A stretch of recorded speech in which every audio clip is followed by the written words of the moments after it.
आताच्या घडीची सर्वात मोठी बातमी. शिवसेना नेते आदित्य ठाकरे, परभणीचे महापौर, आमदार परभणीचे राहुल पाटील आणि सर्व नेते मंडळी, जगात जर्मनी आणि देशात परभणी हे का म्हणतात हे मला काल परत कळलं. काल उद्धव साहेबांचं परभणीच्या वेशीवर आगमन झाल्यावर परभणीनं गद्दारांच्या विरोधामध्ये जो एल्गार केला, या परभणीमध्ये एकही गद्दार इतक्या वर्षात टिकला नाही.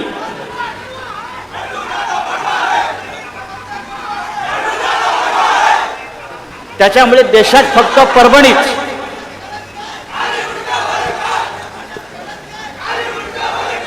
अरे ते मुंडक्याचं बघू काय करायचं आपण,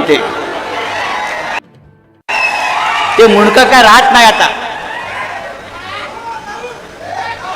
या परभणीमध्ये अनेक आंडू पांडू बंडू आले आणि गेले. अनेक आंडू पांडू आणि बंडू आले आणि गेले. शिवसेना इथे मजबूतीनं उभी आहे आणि ती राहणार. हा स्वतःला काय म्हणतो, बंडू द बॉस. अरे गांडू द बॉस.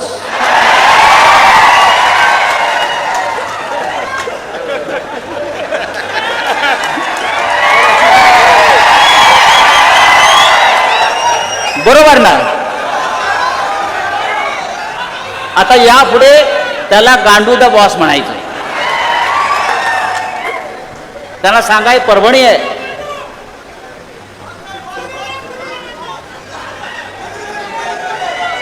तो असं म्हणतो, जसं राहुलजींनी सांगितलं आमदारांनी, माझ्या अंगावर येऊन दाखवा. आता तो कुठल्या बिळात बसला पहिला बघून घ्या. विकासाच्या गोष्टी करतो हा माणूस. मला वाटतं 2 वेळा आमदार झाला, 3 वेळा खासदार झाला. जवळजवळ 20 वर्ष हा माणूस सत्तेमध्ये आहे. मला काल आमच्या रेंगे पाटलांनी सांगितलं, त्या गद्दाराला गाडण्यातच येतं. आणि काय विकास विकास म्हणजे काय? परभणी हा काय विकास करणार आहे? हा काय परभणीचं दुबई करणार आहे का? हा काय परभणीचं सिंगापूर करणार आहे का? हा काय परभणीचं स्वित्झर्लंड करणार आहे का?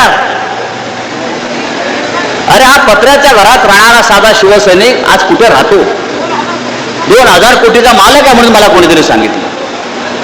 शिवसेना या 4 अक्षरामुळे मिळालेली ताकद आहे. शिवसेना या 4 अक्षरामुळे आणि ठाकरे कुटुंबामुळे.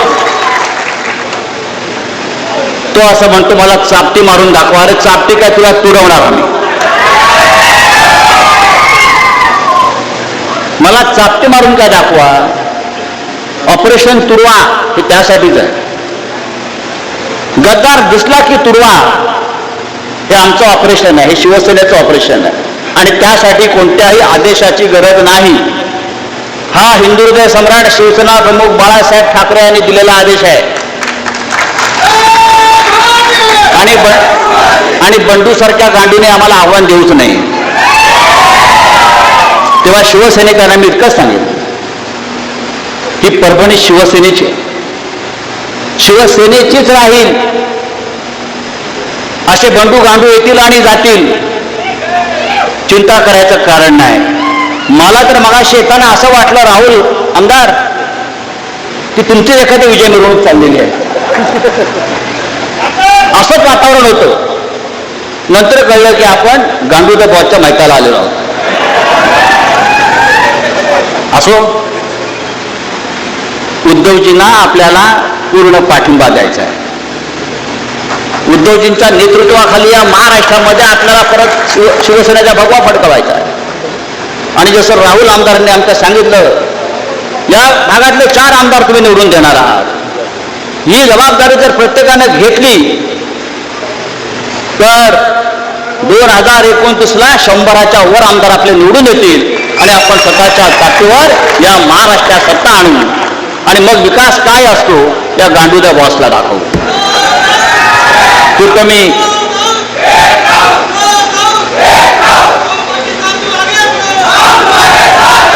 तेव्हा शिवसैनिकांचा हा उत्साह, ही जिद्द, ही लढण्याची ईर्षा अशीच ठेवा. नक्कीच महाराष्ट्र आपला ताब्यात घेऊ इतकंच सांगतो आणि